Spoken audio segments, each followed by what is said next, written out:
আসসালামু আলাইকুম ভিউয়ার্স, বিরিয়ানি মশলা আপনাদের দেখাবো কিভাবে তৈরি করে। এটা হচ্ছে তেজপাতা, এটা হচ্ছে জিরা, এটা মিষ্টি জিরা, এটা শাহি জিরা, এটা হচ্ছে স্টার মশলা, স্টারগুলো, এটা জয়ফল, এগুলো হচ্ছে লবঙ্গ, জয়ত্রী, কালো এলাচ, এটা দারুচিনি, এগুলো হচ্ছে কাবাব চিনি, তারপরে সাদা গোলমরিচ, এগুলো হচ্ছে সাদা এলাচ, এগুলো শুধু গোলমরিচ, এগুলো দিয়ে হবে বিরিয়ানি মশলা।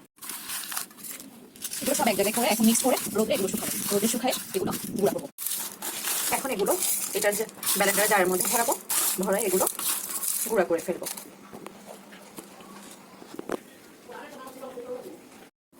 মশলাগুলো গুঁড়ো হয়ে গিয়েছে, একদম অনেক সুন্দরভাবে গুঁড়ো হয়ে গেছে। দেখেন অনেক সুন্দরভাবে গুঁড়ো হয়ে গেছে। এই মশলাগুলো দিয়ে বিরিয়ানি, গরু মাংস, খাসি মাংস, মুরগি মাংস রান্না করা যাবে এই মশলা দিয়ে। এই মশলাগুলো কাচের এয়ারটাইট বক্সে রাখলে অনেক দিন পর্যন্ত ভালো থাকবে।